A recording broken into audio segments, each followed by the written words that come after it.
Bien, amados hermanos, que el Señor les bendiga grandemente. Estamos en la segunda clase de esta nueva materia, entonces, Evangelio Sinóptico. ¿Ya? La semana pasada hablamos acerca de la introducción a los Evangelios Sinópticos, ¿ya?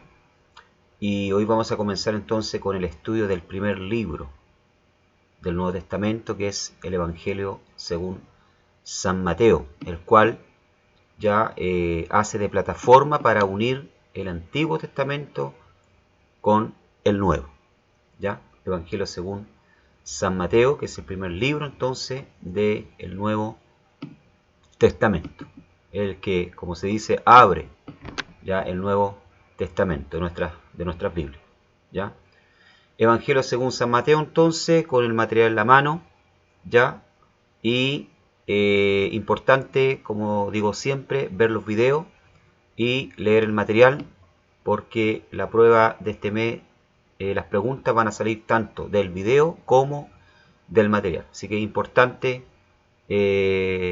usar estos dos medios para estudiar, ¿verdad? Para poder así contestar las preguntas de la prueba. Evangelio según San Mateo. Antes de entrar ya en el estudio en sí del material, vamos a hacer una pequeña introducción, hablando un poco acerca del periodo, ¿verdad?, intertestamentario, ¿ya? Que es ese periodo entre Malaquías, el último ya escrito, o el último profeta del Antiguo Testamento, y el Nuevo Testamento, ¿verdad?, que es el Evangelio según San Mateo. Es esa hoja en blanco que nosotros tenemos al medio de nuestras Biblias, que ya representa un periodo de 400 años, ya para que más o menos nosotros nos ubiquemos en el tiempo, ya qué pasó durante esos 400 años de silencio en que Dios ya no habló más con su pueblo, en que no hubo más revelación, ¿verdad? ¿Qué fue lo que pasó? ¿Ya? ¿Y en qué periodo? ¿Cuál era el fondo histórico, cultural, ya de la época en que Jesús aparece entonces en escena? ¿Ya? Y también aparece, ¿verdad?, Mateo. El trasfondo histórico y religioso del Nuevo Testamento. El periodo intertestamentario. Al terminar el Antiguo Testamento, parte de los judíos exiliados en Babilonia habían vuelto a Palestina. Vivían en paz, ¿verdad?, en su propia tierra. Habían reedificado el templo y reiniciado las ceremonias religiosas. Ya, o sea, al terminar, ¿verdad?, el Antiguo Testamento, ya los judíos habían vuelto al exilio. Recordemos que estuvieron 70 años, ¿verdad? Y vuelven bajo la mano de Edra, ya, o Zorobabel, perdón, ya, Zorobabel, y entonces también algunos con Nehemías. Ya, vuelven del exilio, reconstruyen el templo, se reconstruyen como nación nuevamente después de haber sido, ¿verdad?, exiliados, llevados exiliados a Babilonia. Reconstruyen los muros de Jerusalén, vuelven a tener una identidad, ¿verdad?, como nación, y viven en relativa paz ya en su tierra. Y desde la época, ¿verdad?, de Malaquía hasta la aparición de Juan el Bautista transcurren, ¿verdad?, 400 años. Fue un lapso, ¿verdad?, que se conoce o se llama la época de Malaquía hasta la aparición de Juan el Bautista, ¿verdad? Se le llama el periodo de silencio, porque en aquel entonces, como dije anteriormente, ningún profeta habló ni escribió. Ya no hubo más revelación. Ya se corta la comunicación entre Dios y su pueblo. Ya, bueno, a pesar de que no hubo más revelación, no hubo más profecía, pero sí aparecieron, ¿verdad?, algunas obras. Ya se escribieron, se siguió escribiendo, pero no hubo más revelación de Dios, ya ni más profecía. Sin embargo, había muchos sucesos de gran importancia durante este periodo, ¿verdad?, que tenemos que analizar, ya durante estos 400 años de silencio, y que de alguna manera, ¿verdad?, vienen a influenciar en la época en que aparece Cristo sobre Palestina o Israel, ¿ya? En el siglo IV a.C., Alejandro Magno y sus ejércitos greco-macedonios, por medio de espectaculares conquistas, se hicieron dueños, ¿verdad?, del imperio persa. Y esto incluía, ¿verdad?, Palestina o Israel. ¿ya? Alejandro Magno, todos conocemos, ¿verdad?, la historia secular de este gran general, ¿verdad?, griego, que en poco años, ¿verdad?, ya consigue hacer lo que su padre no hizo, que fue conquistar, ¿verdad?, gran parte del mundo antiguo, ya, de la época. Y entre eso, ¿verdad?, también en medio de sus conquistas, ¿verdad?, conquista Palestina o lo que es Israel hoy, teniendo de cierta manera, ¿verdad?, su conquista trayendo una gran influencia sobre la época, ¿ya? Alejandro Magno tenía el sueño de unir a toda la humanidad por la imposición de la cultura griega. Desde entonces, la influencia griega se extendió en el Mediterráneo oriental. El idioma griego se convirtió en el lenguaje universal, ¿ya? Era signo de buena educación hablar griego, leerlo y escribirlo. La educación y las artes griegas florecían en los reinos de los sucesores del ilustre conquistador. Además, los helenistas trataban de amalgamar y confundir las divinidades de diversos pueblos. Política que presentaba una seria amenaza a la fe monoteísta de Israel. Bueno, era costumbre, ¿verdad?, de Alejandro Magno, cuando conquistaba, ¿verdad?, un país, ¿verdad?, un reino, no destruir, ¿verdad? Él no tenía intenciones de destruir eh, las edificaciones, ¿verdad?, las ciudades, ¿ya? Sino que él trataba, ¿verdad?, de unir la cultura griega con la cultura, ¿verdad?, conquistada. Pero sí, ¿verdad?, de unificar su reino, ¿ya?, y su imperio a través, ¿verdad?, de la lengua, ¿verdad?, griega, ¿ya? Y esto, en cierta manera, hermano, preparó el camino, ¿ya?, para la venida del Señor. ¿Por qué razón? Porque en la época ya en que aparece Cristo, en que aparece, ¿verdad?, el Mesías sobre Israel, todos los pueblos, ¿verdad?, del Imperio Romano, ya porque era el imperio que dominaba en la época de Cristo, hablaban, ¿verdad?, la lengua griega.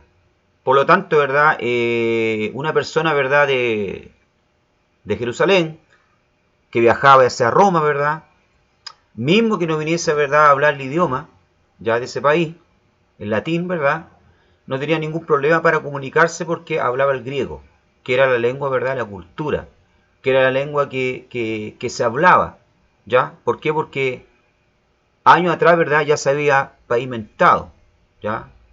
En el año 300, ¿verdad?, se había pavimentado el camino para que todos los pueblos, todas las naciones conquistadas por Alejandro Magno, ¿verdad?, hablasen el griego. Entonces, en cierta manera, esto facilitó el camino, ya, para la evangelización de todo el mundo antiguo, tanto en Europa, ¿verdad?, como en Oriente Medio, ¿ya? Y fuera de eso también, ¿verdad?, la cultura griega, Alejandro Magno, fuera de querer imponer, ¿verdad?, su idioma sobre los pueblos, también, ¿verdad?, ellos trataban de unir sus dioses con los dioses de los otros pueblos, ¿ya? Y esto, ¿verdad?, trajo también a la vez, ¿verdad?, una seria amenaza a la fe, ¿verdad?, monoteísta de Israel, porque en la época, ¿verdad?, en que los griegos dominaron sobre Israel, ¿verdad?, muchos judíos abandonaron su fe, se construyeron, ¿verdad?, cuanto se llama gimnasio, ¿verdad?, se construyeron, ¿verdad?, teatro, donde se hacía deporte, donde se hacían, ¿verdad?, competencias deportivas.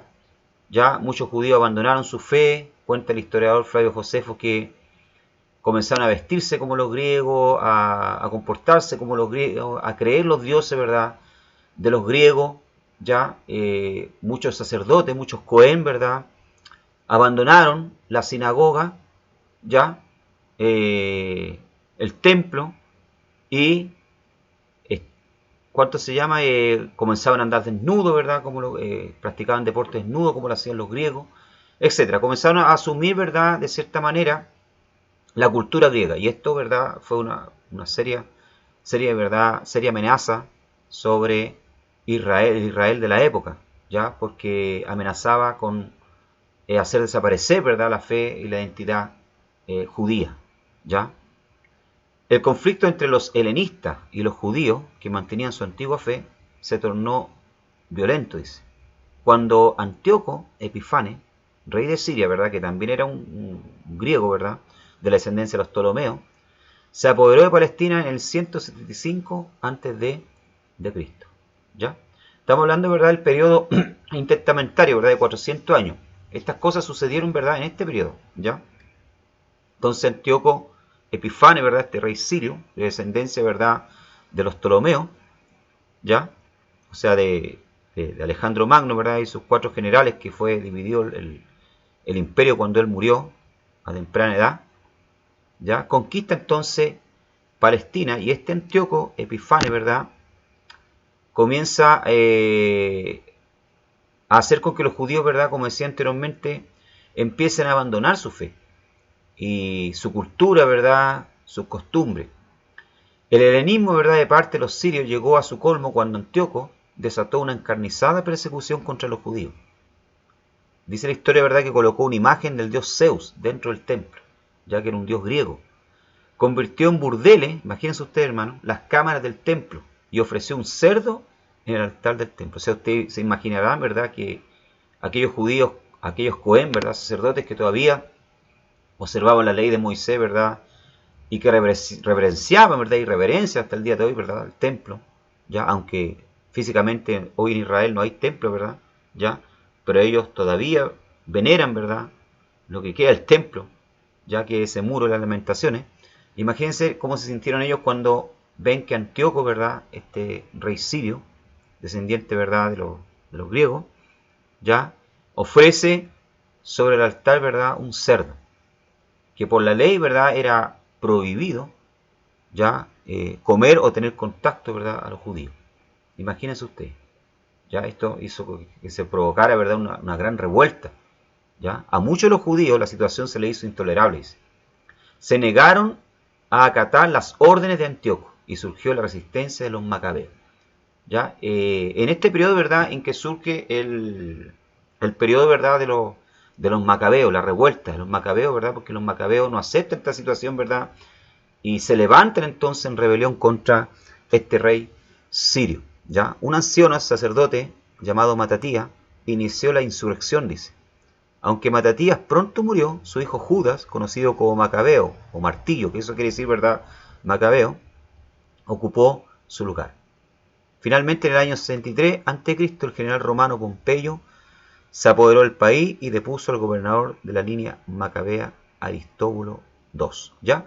Entonces, estos hechos, ¿verdad?, ocurren dentro del periodo intertestamentario. Ya los macabeos se levantan contra Antíoco Epífanes, ¿verdad?, lo derrotan, y durante muchos años, ¿verdad?, ellos pasan a gobernar, ¿verdad?, ya sobre Palestina, sobre Israel,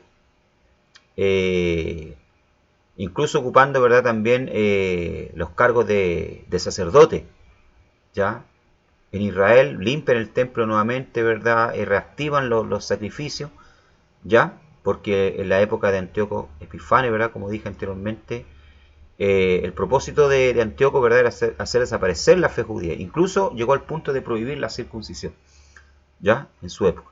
Pero cuando los macabeos, ¿verdad?, retoman el poder, ¿ya?, todo nuevamente vuelve a la normalidad, ¿verdad?, la fe judía se conserva, ¿verdad? Dios usa esto para preservar, ¿verdad?, la fe, ¿ya?, en la escritura, en Dios, hasta que finalmente, ¿verdad?, entonces en el año 63 a.C., el general romano, ya Roma en esa época ya se estaba transformando, ¿verdad?, en un imperio, conquistan entonces el país, ¿ya? Conquistan Palestina, ¿verdad?, o Israel, y Roma, ¿verdad?, pasa a gobernar, ¿verdad?, sobre Palestina. Como los romanos eran tolerantes con la religión y costumbres de sus tributarios, confirmaron a Hircano II, descendiente de Macabeo, como, ¿verdad?, sumo sacerdote y líder de la nación, ¿ya? Si bien es cierto, ellos pasaron a gobernar, ¿verdad?, sobre Palestina, sobre Israel, ¿ya?, de la época, pero no destituyeron, ¿verdad?, a Hircano II, que era descendiente, ¿verdad?, de los macabeos, ¿ya?, de la línea de Matatías, ya lo confirmaron como sumo sacerdote, dejándolo en el cargo él como encargado del templo, ya encargado de los asuntos religiosos. Y en el año 40 a.C. Se levanta, ¿verdad?, un nuevo rey idumeo, ya que tenía sangre, ¿verdad?, idumea, ya conocido como Herodes el Grande, que consiguió que el Senado romano lo nombrara, ¿verdad?, rey de Judea. Ya este Herodes el Grande, ¿verdad?, es el que mandó a matar a los niños cuando Jesús nace, ¿verdad?, y huye entonces junto a María su madre, ¿verdad?, y José hacia Egipto. ¿Ya? Es este rey, ¿verdad?, este Herodes. Consiguió que el Senado entonces romano lo nombrara rey de Judea. Este monarca vasallo fue un hombre de gran capacidad política y supo ganar y mantener el favor de aquel que gobernaba Roma. ¿Ya? O sea, se mantenía en el poder, ¿verdad?, sobre Palestina de la época porque Roma lo había impuesto, ¿ya? Pero no porque Israel lo aceptara. De hecho, los judíos, ¿verdad?, nunca lo aceptaron, ¿ya? A pesar de que él hizo muchas cosas, ¿ya? Porque era un hombre muy capaz, un gran arquitecto, ¿ya? Mandó ampliar el templo, ¿verdad? Por eso se le conocía como el templo de Herodes, ¿ya? Mandó ampliar el templo, incluso aumentó sus dimensiones, ¿ya? Más que las de las dimensiones del templo de Salomón, ¿ya? Pero ni con eso, ¿verdad?, nunca consiguió ganarse el favor, ya del pueblo de Israel, a pesar que también se casó con Miriam, ¿verdad?, Mariana, que era una descendiente, ¿verdad?, de los macabeos, para así, ¿verdad?, tratar de ganarse el favor del pueblo, ni con eso, ¿ya? Durante el periodo de Cristo, todo el mundo civilizado, salvo los poco conocidos reinos del lejano oriente, estaban bajo el dominio romano, ¿ya? Su imperio se extendía desde el océano Atlántico hasta el río Éufrates y desde el río Danubio hasta el desierto del Sahara. Los judíos gozaban de cierta libertad política y religiosa, pero tenían que pagar pesados impuestos al gobierno romano, ¿ya? O sea, tenían libertad para servir al Señor, tenían libertad, ¿verdad?, para los asuntos religiosos, ¿ya? Para disponer de los asuntos religiosos. Roma no se metía porque Roma era muy respetuoso, ellos eran muy dados, ¿verdad?, a la religión, el pueblo romano. De hecho, ellos tenían en Roma un panteón, ¿verdad?, con todos los dioses, ¿verdad?, de todos los países que ellos habían conquistado, ¿ya? Y le ofrecían incienso, ¿verdad?, y sacrificio a todos los dioses. Entonces, en eso ahí ellos no molestaban, pero sí los cargaban, ¿verdad?, con pesados impuestos, con pesados tributos, ¿ya? Todos los países, incluyendo, ¿verdad?, en este caso, Israel. Bueno, ahí vemos Roma en tiempo de Cristo, ¿ya? Ese era todo el imperio, ¿verdad?, desde el oriente hasta Europa, ¿verdad?, de la época, ¿ya? Hasta España, hasta las Galias francesas, ¿verdad?, ¿ya? Italia, eh, Siria, ¿ya? Parte de África, etcétera. Y al lado, ¿verdad?, vemos Israel, ¿verdad? ¿Ya? Porque me gusta llamarlo Israel, no de Palestina, ¿ya? Israel en tiempos de Jesús. Bien, eso a modo, ¿verdad?, de introducción. Ahora sí ya entramos al material. Vamos a la página número 4. Entramos en los 3 evangelios sinópticos. Hice esa introducción entonces para que ustedes más o menos se ubiquen en el tiempo, ¿ya?, en que llegaron apareció, ¿verdad?, la persona de Cristo, ¿ya? En qué tiempo, bajo el Imperio Romano, ¿ya? Y cómo se preparó el camino entonces para la evangelización del mundo antiguo. ¿Por qué? Porque tanto, ¿verdad?, los griegos como los romanos contribuyeron para que el evangelio, ¿verdad?, pudiese propagarse, ¿ya? Tanto los griegos con la lengua, ¿verdad?, griega, como dije anteriormente, ¿verdad?, se hablaba en todos los países, ¿verdad?, del Imperio Romano. Y también con la llegada de Roma, ya Roma consiguió unir todos los países conquistados, ya a través de las armas, ¿verdad? Lógicamente los conquistó, limpió los mares, ¿verdad?, de piratas, ya, y construyó, ¿verdad?, carretera, e impuso lo que se conocía en la época como la Pax Romana o la paz romana. Ya, por lo tanto, en la época era seguro, ¿verdad?, viajar tanto por mar como por tierra, visitar los otros países, y esto también facilitó para que los discípulos, ¿verdad?, que fueron esparcidos y que salieron de Israel, ya pudiesen viajar lugares, ¿verdad?, a predicar la palabra del Señor, pudiesen viajar a Roma, a Corinto, etc. ¿Ya? Entonces, de alguna manera, tanto Grecia, ¿verdad?, como Roma contribuyeron eh, a la evangelización, ¿verdad?, de la época, facilitando, dando esta, por decirlo así, esta facilidad. O sea, Jesús, hermano, nació, decía un historiador, ¿verdad?, Jesús nació en una época propicia, ya, porque Dios lo determinó de esa manera, ¿verdad?, para que las enseñanzas de él, ¿verdad?, pudiesen ser esparcidas por el mundo, ¿verdad?, de la época. Los tres evangelios sinópticos. Comenzamos entonces con el evangelio según San Mateo. ¿Ya? Según San Mateo. Comenzamos entonces con el evangelio según San Mateo, que es el primer evangelio sinóptico. ¿Ya? Según hemos notado en la sección introductoria, los tres primeros evangelios, en el orden en que se hallan en el Nuevo Testamento, se llaman, ¿verdad?, sinópticos, porque enfocan la vida y el ministerio de Cristo de una forma análoga. ¿Ya? La palabra análoga quiere decir similitud. ¿Ya? O sea, dentro del evangelio sinóptico, ¿verdad?, tanto de Mateo, Marco y Lucas, cuando hablo de evangelio sinóptico, estoy hablando de Mateo, Marco y Lucas. ¿Ya? Hay una analogía, hay una similitud. ¿Ya? Cuando usted lee por ser Mateo, puede encontrar narraciones de Mateo en Lucas. Y puede encontrar narraciones de verdad de Lucas en Marcos, etc. ¿Ya? O sea, hay una similitud, aunque muchas veces tal vez contada de diferentes formas o vista de diferentes puntos de vista, pero hay una similitud, hay una analogía. ¿Ya?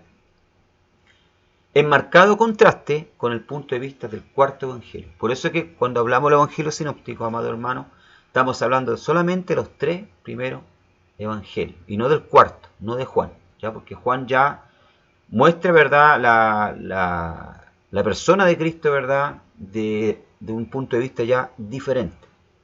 ¿Ya? Por eso es que el evangelio de Juan no hace parte del evangelio sinóptico. Es un evangelio también, ¿verdad?, de Cristo, pero no es igual. ¿Ya? Los evangelistas sinópticos se distinguen los unos de los otros por sus finalidades y planes, que se determinan mayormente por la clase de lector a la cual se dirige, pero todos aprovechan el fondo común de la temprana tradición en su verdadero sentido, o sea, el tesoro de los recuerdos de muchos testigos oculares conservados en relaciones orales, en forma escrita.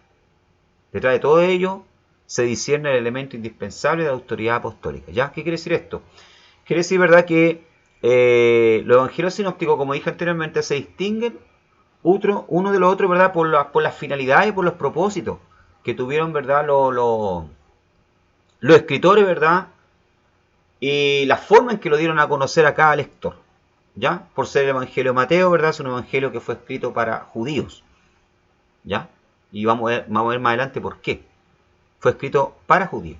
El evangelio de Marcos, ¿verdad?, tenía el propósito ya no de evangelizar o dar a conocer la historia de Cristo a judíos, sino, ¿verdad?, a los romanos. Ya, a personas que no tenían nada que ver con las costumbres y tradiciones judías. ¿Ya? Por eso que es un evangelio más corto y un evangelio más dinámico. Ya no se centra tanto Marcos, ¿verdad?, en dar explicaciones como lo hace Mateo de por qué sucedió esa cosa, porque ya estaba escrito por los profetas. Está escrito, ¿verdad?, a otro tipo de comunidad. Ya el evangelio de Lucas también, ¿verdad?, tiene la finalidad, ¿verdad?, de mostrar a Jesucristo, ¿verdad?, no como rey como lo hace Mateo, ¿verdad?, no como siervo como lo hace Marcos, sino como un hombre, pero un hombre perfecto porque estaba escrito, ¿verdad?, para una comunidad griega. ¿Se da cuenta? O sea, cada uno, ¿verdad?, los escritores tenía un tipo de lector, ¿verdad?, y una finalidad diferente. Pero todos ellos, ¿verdad?, aprovecharon el fondo, ¿verdad?, que existía en la época que ellos vivieron, ¿verdad?, aprovecharon las fuentes que existían en la época de los testigos que vivieron con Jesús, ¿verdad?, y las tradiciones tanto escritas como orales que existieron en la época. ¿Ya? Por ejemplo, Lucas, él reconoce, ¿verdad?, que después de haber estudiado mucho y de haber hablado con testigos, ¿verdad?, presenciales de la persona de Cristo, entonces él toma toda esta información y escribe el Evangelio, porque Lucas, ¿verdad?, no fue un testigo, recordemos, ocular, ¿verdad? No fue un discípulo. Lucas era un griego, era un médico griego. Entonces él tuvo que recurrir, ¿verdad?, a las fuentes escritas y orales que existían para después, ¿verdad?, poder así entonces crear el Evangelio de Lucas. ¿Ya? Pero detrás de todo esto, ¿verdad?, se ve el elemento, ¿verdad?, y el elemento, ¿verdad?, de la autoridad apostólica. ¿Ya? Se ve, ¿verdad?, la mano de los apóstoles detrás de cada evangelio. ¿Ya? Las notas siguientes son necesariamente breves, ya que el propósito nuestro es el de ver a los sinópticos en su perspectiva general, y no escribir un comentario sobre cada uno.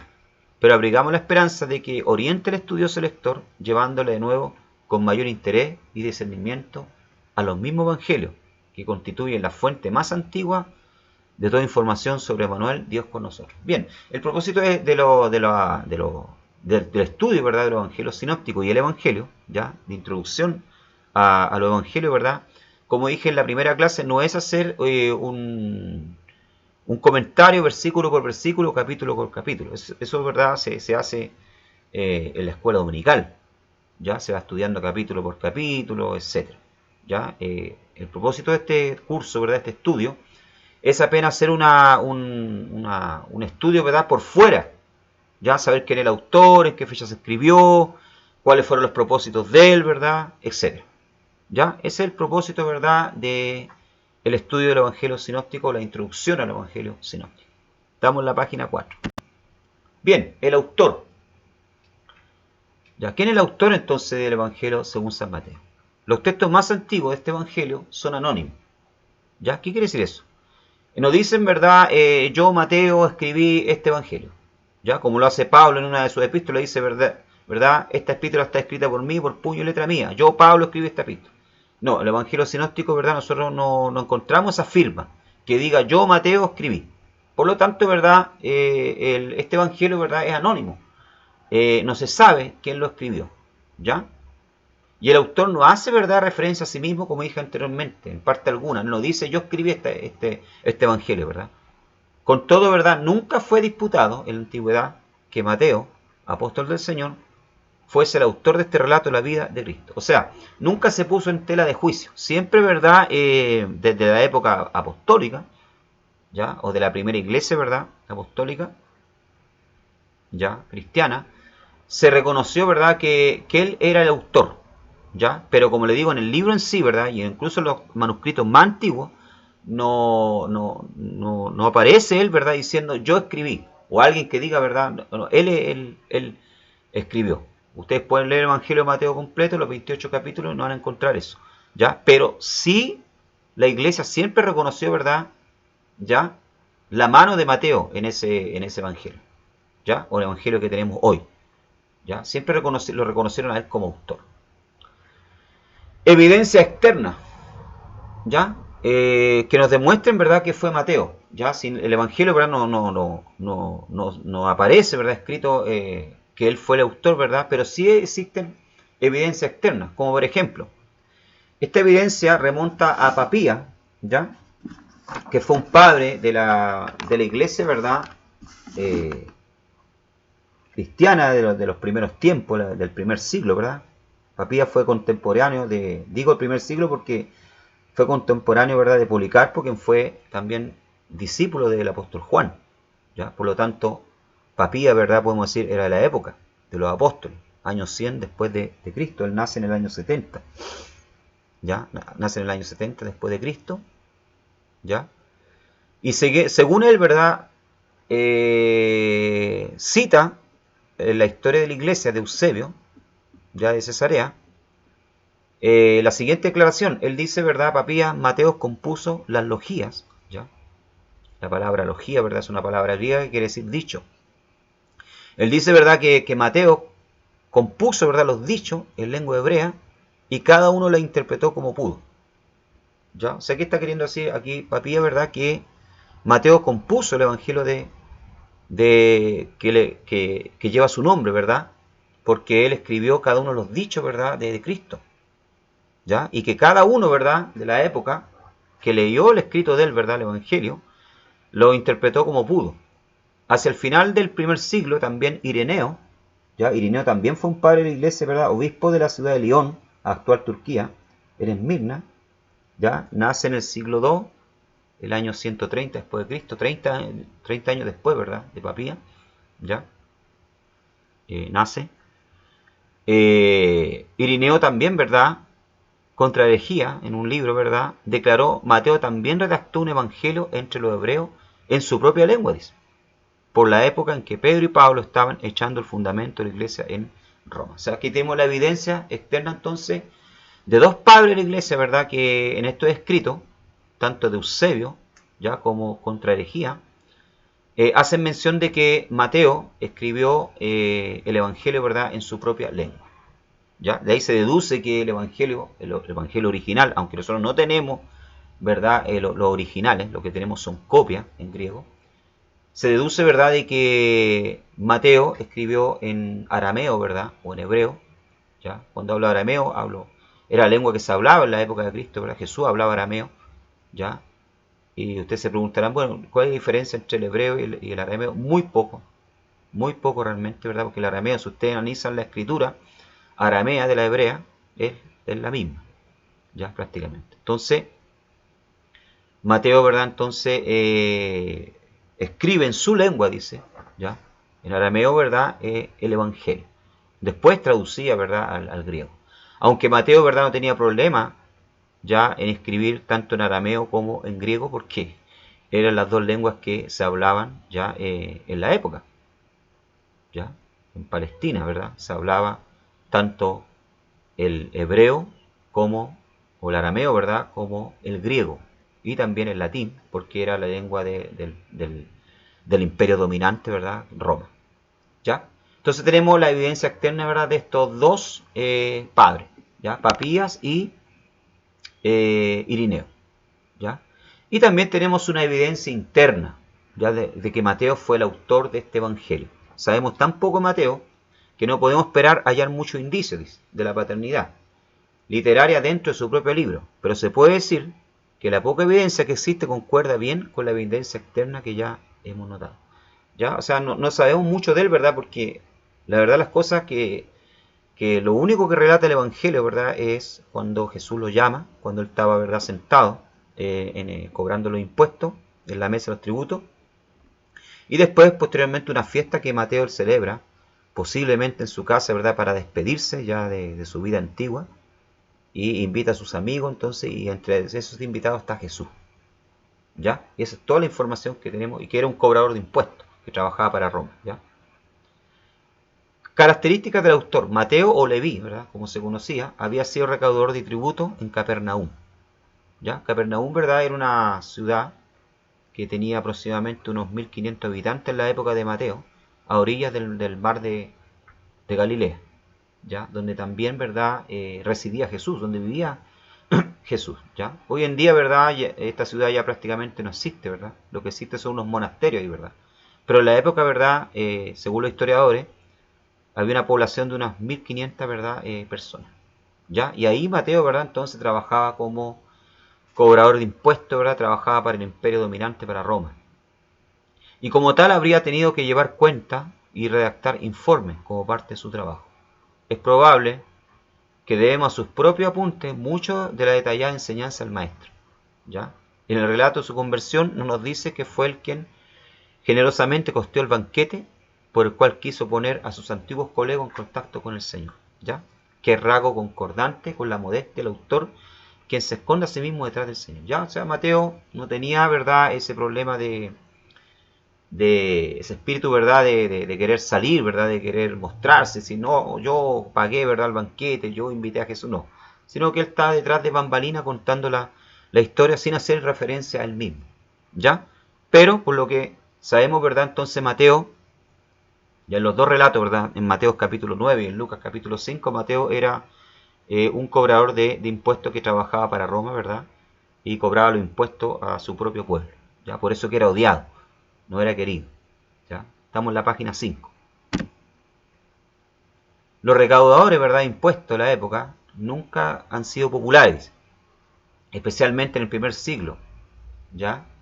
Este fue el caso entre los judíos que residían en Galilea y Judea, ¿ya? O sea, no eran queridos, ¿ya? Eran despreciados. Los judíos se resentían tanto por la imposición de contribuciones de parte de la autoridad romana, que la posibilidad de impuestos adicionales bastaba, ¿ya?, para suscitar una rebelión, ¿ya? De hecho, hubo una rebelión, ¿verdad? La encontramos en Hechos capítulo 5, verso 37, por ahí por el siglo, ya, 6 después de Cristo, ¿ya? Se menciona uno de estos levantamientos, ¿ya? Se levantó Judas el Galileo en los días de la inscripción y atrajo gente en pos de sí, ¿ya? Este Judas, ¿verdad?, era un celote, ¿ya?, que provocó una sedición, ¿verdad?, un levantamiento contra el Imperio Romano, porque al Imperio Romano, ¿verdad?, se le ocurrió aumentar las contribuciones, ¿verdad?, los impuestos, y este Judas, ¿verdad?, se levanta entonces con una gran multitud, lógicamente, ¿verdad?, finalmente muerto él, ¿verdad?, junto con sus seguidores, se levanta contra Roma porque no aceptaba, ¿verdad?, la imposición de nuevas contribuciones, ¿ya? Por lo tanto, ustedes entenderán, hermano, que los cobradores de impuestos, ¿verdad?, no eran bien mirados, no eran queridos. En el tiempo del ministerio terrestre de Jesús, a menudo los recaudadores de impuestos eran especuladores y hombres de cualidades morales dudosas. Muchos practicaban extorsión, poniendo valores de impuestos ficticios a las mercancías y luego ofreciendo prestar el dinero, con interés elevado a lo que no podían pagar. O sea, fuera de cobrar, abusar, ¿verdad?, eran usureros. Con un palo en la mano y placa de bronce desplegada prominentemente en el pecho, detenían a caravana y exigían que todo fuera tirado al suelo para ser inspeccionado. Después de eso tomaban lo que le agradaba, con frecuencia llevándose las bestias de carga bien alimentadas y sustituyéndolas con bestias inferiores. Por lo tanto, no sorprende, ¿verdad?, que los recaudadores de impuestos judíos se les tuviera en baja estima. O sea, Mateo, antes de conocer al Señor, antes de ser llamado por Cristo, ¿ya?, era una persona, ¿verdad?, muy odiada por su pueblo, porque se ponía a disposición, ¿verdad?, del imperio, ¿verdad?, opresor que era Roma, ganando grandes cantidades de dinero, ¿verdad?, a través de la extorsión, ya eh, aprovechándose de su pueblo, ¿verdad?, usando la usura, ¿verdad?, etcétera. Bien, el vocabulario del Evangelio de Mateo. Mateo emplea 115 veces el vocablo, ¿verdad?, que no se hallan en otros escritos del Nuevo Testamento. Y varios de estos tienen que ver con dinero, oro, plata, deuda, cuenta, cambios de dinero, etcétera, que estarían a la punta de la pluma de un ex publicano, ¿ya?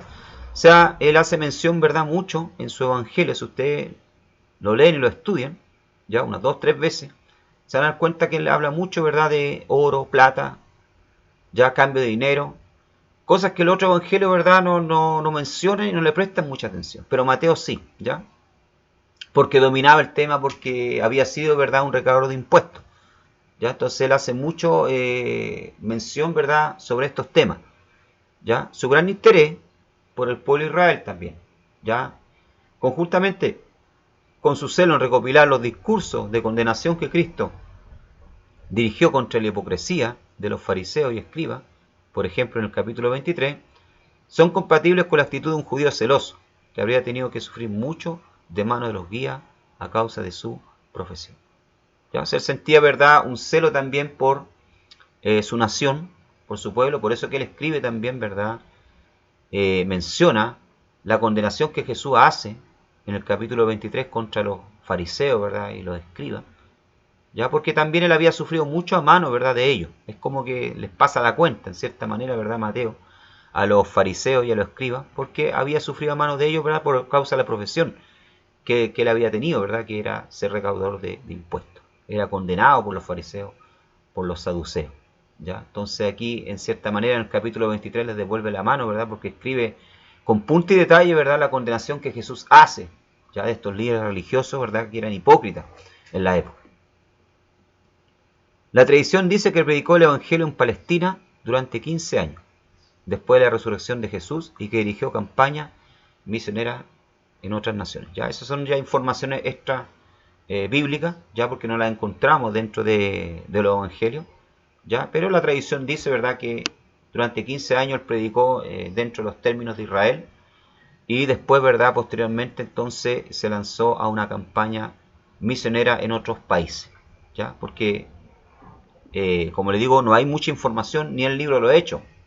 Encontramos información acerca de Mateo, de qué pasó con él después, ¿ya? Bueno, y de muchos de los discípulos también. No se sabe lo que pasó posteriormente, pero la tradición dice, ¿verdad?, que llevó a cabo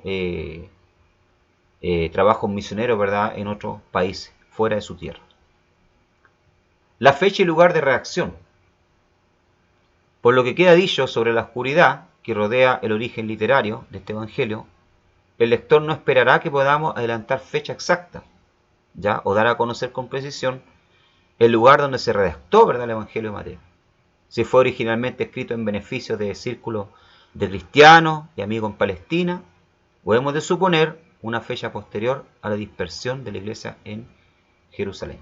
Como encontramos en Hechos capítulo 8, verso 1 al 4, ¿verdad?, cuando la iglesia, ¿verdad?, esparcida por Saulo, ya, de Tarso, comienza a perseguir, la iglesia es esparcida, entonces muchos cristianos salen, ¿verdad?, de Palestina arrancando, ¿verdad?, y comienzan a evangelizar, ¿verdad?, en Samaria, etc. ¿Ya? Y al mismo tiempo, la manera de redactar el sermón profético parece indicar que no había tenido lugar aún la destrucción de Jerusalén en el año 70 después de Cristo, ¿ya? Irineo señala una fecha coincidente con la estancia de los apóstoles Pedro y Pablo en Roma, que se ha de situar a grosso modo entre los años 60 y 65 después de Cristo, ¿ya? O sea, cuando Mateo, ¿verdad?, escribe, ¿ya?, posiblemente escribe este evangelio, ¿verdad?, posteriormente a la persecución que inicia Saulo sobre la iglesia primitiva, y antes, ¿verdad?, de que el templo de Jerusalén, ¿verdad?, fuese destruido por los romanos y Jerusalén en sí, ¿verdad?, fuese tomada y los judíos esparcidos por todo el mundo. Entonces, ubicamos, ¿verdad?, la fecha aproximadamente en que Mateo escribe su evangelio, ¿verdad?, en el año 60 y 65, ¿verdad?, después de Cristo, época en que Pedro, ¿verdad?, y Pablo se encontraban en Roma, ¿verdad?, evangelizando. ¿Ya? Otra cosa, ¿verdad?, que los escritores no se ponen de acuerdo, ¿verdad?, es el lugar donde fue escrito y a qué comunidad fue escrito el Evangelio de Mateo. Algunos dicen, ¿verdad?, que fue escrita en Palestina, en Israel, ¿ya?, y otros dicen, ¿verdad?, que fue escrita en Siria, en Antioquía, para la iglesia, ¿verdad?, para los judíos, ¿verdad?, ¿cuánto se llama?, que habían nacido fuera de Israel, ¿verdad?, que hablaban la lengua hebrea, ya que estaban en contacto con Israel, pero que ahora se habían convertido al Señor, ¿verdad?, y vivían allá en Antioquía, en Siria. Ya posiblemente, ¿verdad?, se escribió para ellos, ya para judíos que vivían fuera de Israel, y otros dicen, ¿verdad?, que se escribió en Palestina, pero no hay una concordancia, ¿verdad? O sea, bien, pero sí en lo que hay concordancia, ¿verdad?, en que se escribió, ¿verdad?, aproximadamente en el año 60 al 65 después de Cristo. Características del Evangelio. Como todo el Evangelio, este escrito nos ofrece una selección de las obras y de la enseñanza del Maestro, ¿ya? Como dice Juan, ¿verdad?, capítulo 20, que Juan, ¿verdad?, cuando escribe el Evangelio de Juan, escribe, ¿verdad?, lo que él considera que es importante, ya escribir y dar a conocer. Da a entender, ¿verdad?, que Jesús hizo muchas otras obras, pero que eran tantas, ¿verdad?, que no cabían en un solo libro. Entonces Juan decide qué escribir y qué no. Ya, lo mismo hace Mateo, ¿verdad? Mateo decide entonces, bajo su punto de vista, ¿verdad?, bajo la dirección del Espíritu Santo, ya escribir lo que realmente él consideraba que era importante, ¿ya? La presentación, ¿verdad?, del Evangelio de Mateo en secciones, ¿ya? Mateo se encarga, hermano, ¿verdad?, de presentar el Evangelio del, ¿verdad?, en secciones, ¿ya?, en una forma ordenada, de manera que quien lo lea, ¿verdad?, pueda de cierta manera memorizar, ¿verdad?, las enseñanzas de Cristo, ¿verdad?, y los pasajes a los cuales, ¿verdad?, Mateo quiere dar énfasis. ¿Ya? Lo presenta, ¿verdad?, en secciones. Y el Evangelio de Mateo, ¿verdad?, es un evangelio especial. ¿Por qué? Porque Mateo se encarga, ¿verdad?, de dar más énfasis a la enseñanza de Cristo. ¿Ya? Da más énfasis a la enseñanza de Cristo. Ya Marco es diferente, ¿verdad? Marco da mucho énfasis, juntamente con Lucas, ¿verdad?, a los milagros de Jesús. ¿Ya? Amén. Pero Mateo, ¿verdad?, se encarga más de dar énfasis a la enseñanza de Cristo. Por eso ahí encontramos muchas parábolas, ¿verdad?, etc. Parece ser que Mateo no se interesa tanto en seguir un orden cronológico rígido, sino en agrupar, ¿verdad?, su material en secciones, con el fin de hacer resaltar ciertos grandes rasgos de la obra y del ministerio del Señor en la época de que se trata. Así hallamos, ¿verdad?, los principios del reino de Dios en la larga sección, comúnmente llamada el Sermón del Monte, del capítulo 5, ¿verdad?, al 7. ¿Ya? En la siguiente presenta una serie de obras de poder del Señor que ilustran la operación de los principios del reino. ¿Ya? La palabra reino, hermano, es la palabra que más sobresalta en el Evangelio de Mateo. ¿Ya? El tema principal, el reino de Dios. ¿Ya? Y como dice acá, del capítulo 5 al 7, ¿verdad?, se presenta, ¿verdad?, la sección comúnmente llamada el Sermón del Monte. ¿Ya? Es como que aquí Mateo da a conocer, ¿verdad?, cuáles son los principios del reino, ¿verdad?, de Dios. ¿Ya? Cuáles son las leyes de este reino. Y la sección siguiente, ¿verdad?, del capítulo 7 en adelante, ya hasta el capítulo 9, presenta, ¿verdad?, una serie de obras de poder del Señor. Vemos, ¿verdad?, sanidades, ¿verdad?, como Jesús, ¿verdad?, sana un leproso. ¿Ya? O sea, vemos el poder del reino en acción. ¿Ya? Como Jesús calma la tempestad, etc. ¿Ya? Y de los capítulos 10 al 11 se ocupan de la extensión de la proclamación del reino y de las variadas reacciones de los hombres a ella. ¿Ya? O sea, del capítulo 10 al 11, ¿verdad?, vemos cómo Jesús entonces ya manda, ¿verdad?, a sus súbditos, el rey manda a sus súbditos a predicar la palabra del Señor, ¿verdad? ¿Ya? Y cuál es la reacción, ¿verdad?, diferente, variada, ¿ya?, de aquellos que escuchan la palabra del Señor. También él habla sobre muchas parábolas, ¿ya? Encontramos del capítulo 11, ¿verdad?, al 13, muchas parábolas. Por ejemplo, la parábola, ¿verdad?, del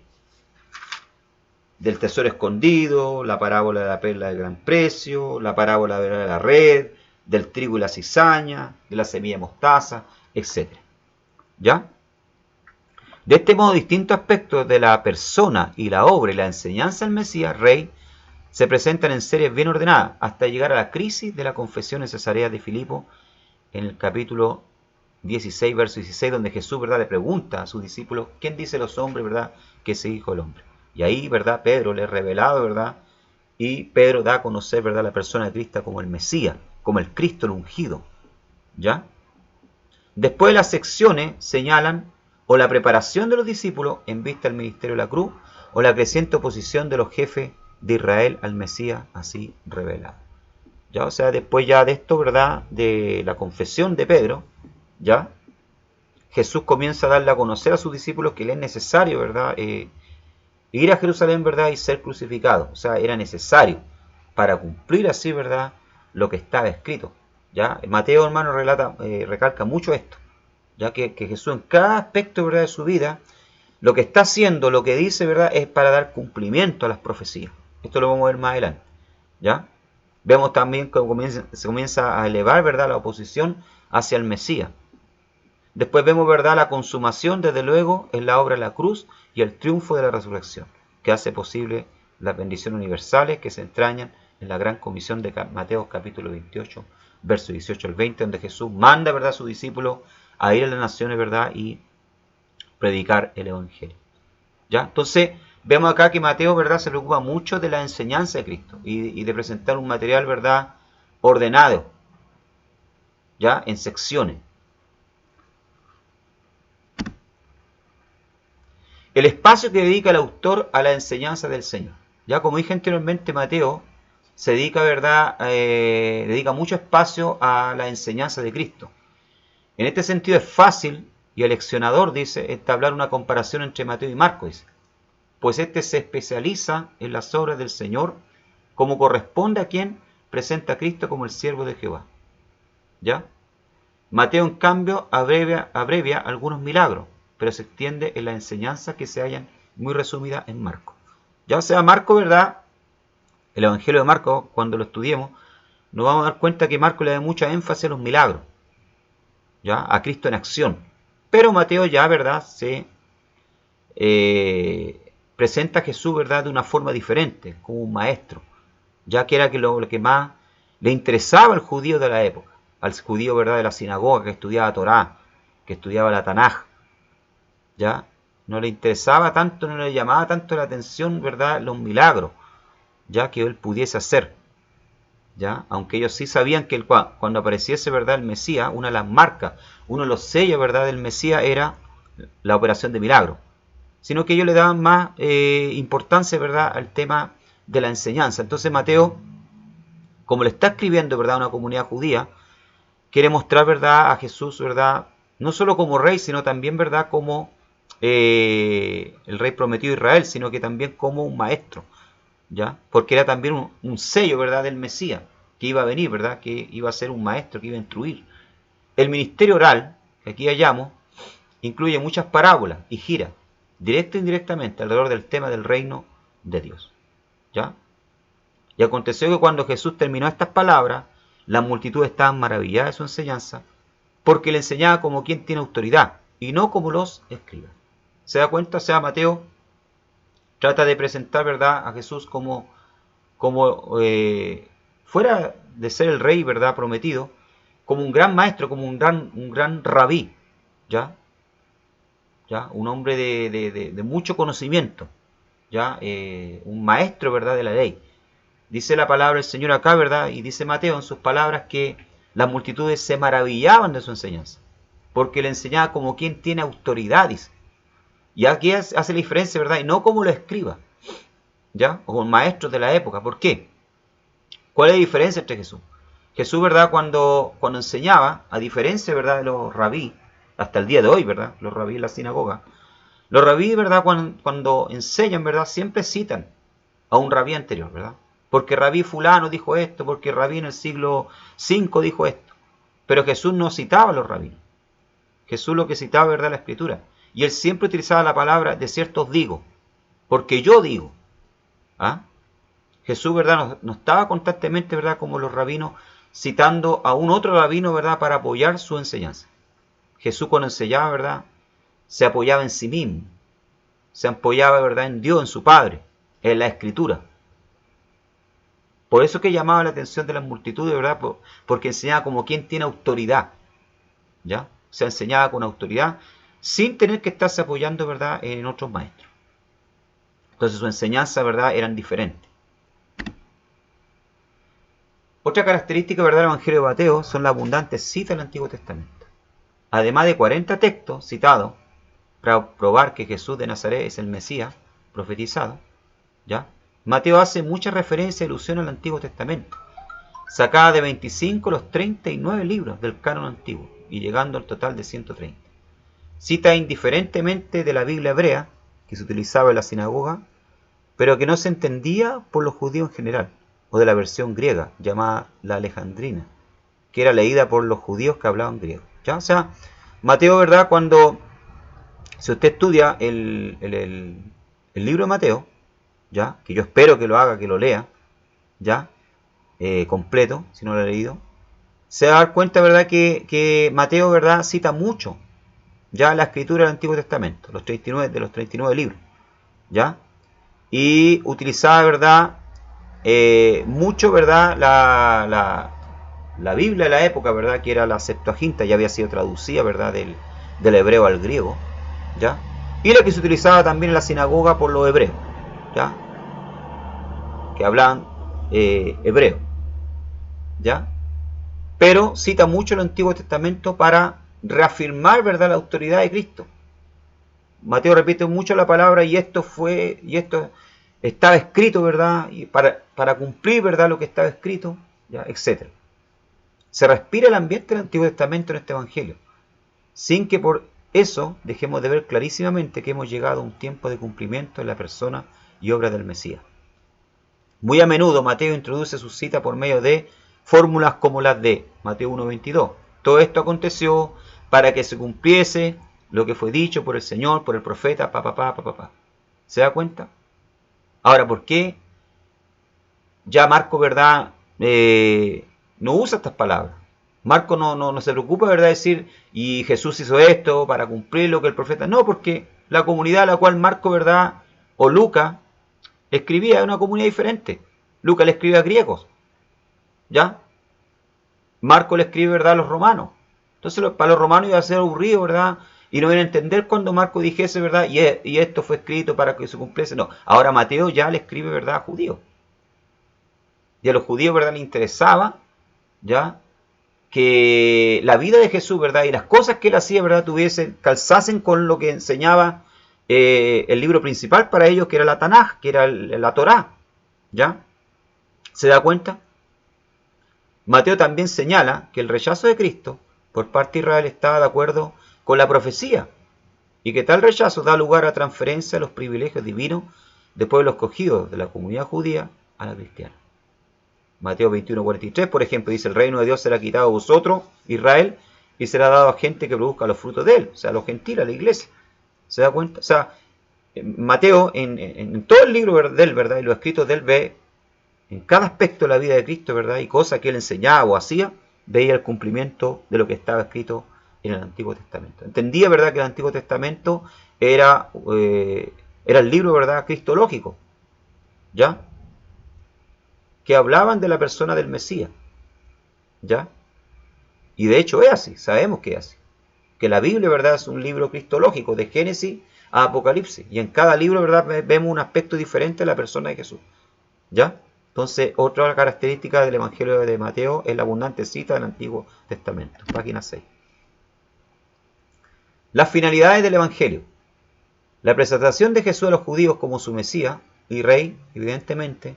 El propósito de Mateo era el de convencer a sus compatriotas, ¿ya?, de que el Mesías había venido y que había establecido su reino en misterio, con la promesa de volver para hacerlo visible en la consumación del siglo, ¿ya? O sea, la finalidad de Mateo, hermano, era convencer a aquellos, ¿verdad?, judíos, ya sea que viviesen en Palestina o que eran de Antioquía de Siria, de fuera, ¿verdad?, convencerlos de que Jesús era el Mesías, que ellos esperaban, ¿ya? Porque ellos esperaban un reino, ¿verdad?, que se estableciese, y esperaban un Mesías, ¿ya? De hecho, hasta el día de hoy lo esperan, ¿ya? Y Mateo trata de convencer a los judíos de su época de que Jesús es el Mesías esperado, ¿ya? Esa es la finalidad del Evangelio de Mateo. Por eso les vuelvo a recalcar lo que decía yo anteriormente. Él se preocupa tanto de citar el Antiguo Testamento para tratar de demostrar, ¿verdad?, a través de las citas bíblicas del Antiguo Testamento y de los hechos de Jesús, de que Jesús era el Mesías. Y que todo lo que está sucediendo, ¿verdad?, y sucedió, era para dar cumplimiento a la Escritura. La introducción. Las primeras palabras son evidencia de lo que hemos expuesto. Comienza el capítulo 1, ¿verdad?, diciendo: libro de la generación de Jesucristo, hijo de David, hijo de Abraham. O sea, aquí Mateo está queriendo mostrar ¿qué? Está queriendo mostrar, ¿verdad?, que el Mesías, que él está predicando, que él está hablando a través de su evangelio, ¿verdad?, es el descendiente directo, ya, al trono, hijo descendiente directo de David, rey de Israel.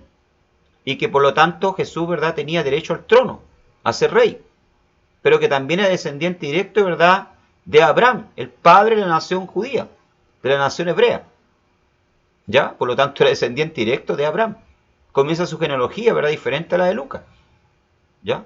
Comienza, ¿verdad?, la genealogía mostrando que Jesús era descendiente directo del hijo de David, por lo tanto tenía derecho al trono de David. ¿Ya? Vemos también acá en el Evangelio de Mateo, ¿verdad?, que Mateo también, ¿verdad?, no solo tiene como finalidad mostrar para los judíos que Jesús es el Mesías, ya, para los judíos, sino también para los gentiles. Lo vemos en la búsqueda de los magos, ya, de los magos que vinieron del oriente siguiendo la estrella, para conocer al rey que había nacido en Israel. O sea, ¿qué está dando a entender acá Mateo? Que Jesús, el Mesías, no solamente es para Israel, sino también para los gentiles que creen en él, que colocan, ¿verdad?, su fe en él, a diferencia de Lucas, que muestra, ¿verdad?, su evangelio ya el nacimiento de Cristo, ¿verdad?, muestra el ángel apareciéndosele, ¿verdad?, a los pastores que velaban, ¿verdad?, ya en la noche, cuidando el rebaño, anunciándoles que había nacido el Cristo. Pero ya Mateo lo hace de una forma diferente, mostrando que unos magos, que no tenían nada que ver con Israel, ¿verdad?, habían descubierto, ¿verdad?, que un rey iba a nacer en Israel. ¿Ya? Entonces, estas son las finalidades del Evangelio de Mateo. Página 7. Las citas tanto del Antiguo, tantas citas e ilusiones al Antiguo Testamento, no habrían servido de nada en el caso de los lectores gentiles. Antes bien, le habría sido obstáculo a la comprensión del Evangelio. Pero el método era ideal para los judíos que amaban toda referencia a su libro sagrado y quienes esperaban el cumplimiento de las profecías. Lo que yo decía anteriormente, ¿verdad? Si Mateo, ¿verdad?, lo hubiera citado, Marco lo hubiera citado, ¿verdad?, a los romanos, muchas citas bíblicas del Antiguo Testamento, no hubieran entendido nada, porque para ellos no hacía ninguna diferencia. Es por eso que cada evangelista, ¿verdad?, escribe de una forma diferente y presenta a Jesús de una forma diferente, para un tipo de público diferente. La relación entre la enseñanza del Señor y la ley de Moisés se analizan en el capítulo 5, 17 al 48, presentándose aquellas como la consumación espiritual de esta, y por lo mismo con la condenación de la pobre justicia externa de los fariseos y escribas. O sea, Jesús, ¿verdad?, se presenta como aquel que no ha venido, ¿verdad?, a desplazar la ley, que ya fue entregada por Dios, ¿ya?, sino que se presenta, ¿verdad?, como aquel que vino a dar cumplimiento a la ley, ¿ya?, y a la vez también condena a los fariseos de la época, ¿verdad?, y a los escribas, que eran los maestros, porque ellos enseñaban la ley pero no la cumplían, predicaban pero no vivían lo que predicaban, ¿ya? Condena, ¿verdad?, la pobre justicia externa, ¿verdad?, ya, de los fariseos y los escribas. Tenemos el rechazo al Mesías por los guías ciegos, pero a pesar del rechazo de ellos, ¿verdad?, no frustró la promesa ni el propósito de Dios, sino que proveyó el medio para realizarlo.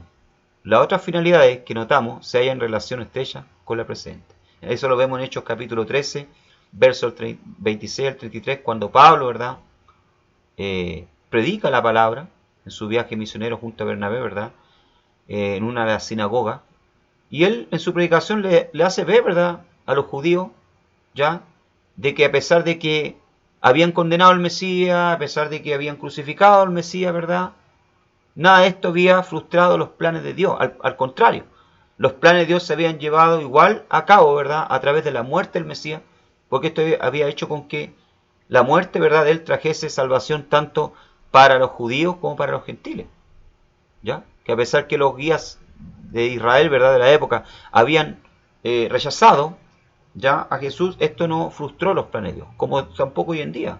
El mundo puede rechazar a Cristo, puede negar a Cristo, ¿verdad?, pero esto no frustra los propósitos de Dios, ¿ya? Pero Jesús tiene, ¿verdad?, ¿cuánto se llama?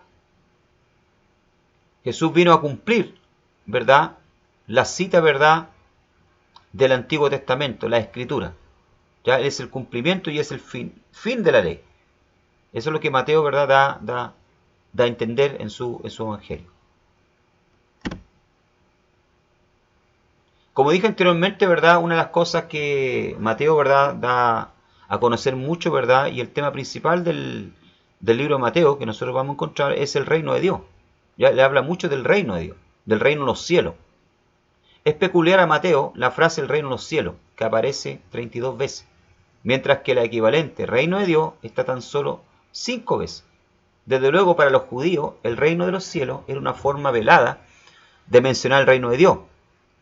Pero al mismo tiempo, el uso insistente de Mateo de esta forma tiene que tener un significado especial y puede referirse a la etapa del reino cuando el rey se haya alejado de lo suyo en presencia física. El título mesiánico hijo de David se halla 9 veces, que es otro rasgo típico del tema del reino y del carácter judaico de este evangelio. ¿Ya? O sea, Mateo, ¿verdad?, habla mucho del reino de Dios, del reino que Jesús, ¿verdad?, vino a establecer en los corazones, ¿ya?, de la época, porque todavía no vemos el reino de Dios establecido físicamente. Va a ser establecido, ¿verdad?, después de la gran tribulación sobre la tierra, lo sabemos, ¿ya? Pero Jesús en la época vino a establecer un reino, un dominio sobre los corazones de aquellos que le aceptaban como su Señor, ¿ya? Por eso Mateo habla mucho del reino de los cielos, del reino de Dios y presenta a Jesús, ¿verdad?, como el hijo de David, como el heredero legítimo al trono de David, ya, por ser descendiente de David. Ahora, vamos a encontrar mucho, ¿verdad?, la palabra reino. Aparece, como dice acá, 32 veces en el Evangelio de Mateo. Pero ¿son igualmente, ¿verdad?, los términos reino de Dios y reino de los cielos? Sí, los términos son intercambiables. Vemos en Mateo capítulo 4, 17. Dice que Jesús empezó a predicar diciendo: arrepentido porque el reino de los cielos se ha acercado. Y en Marcos 1.15 dice que Jesús habló del reino de Dios. Y en Mateo 5.3 Jesús habla del reino de los cielos, pero cuando Lucas habla del mismo acontecimiento escribe reino de Dios. O sea, son términos iguales, hermano.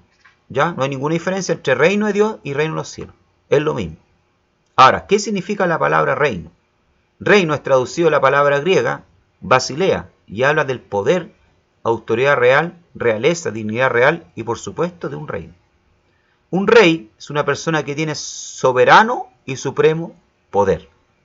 Real habla de lo que es propio de un rey. La realeza habla de la dignidad o de la función de un rey.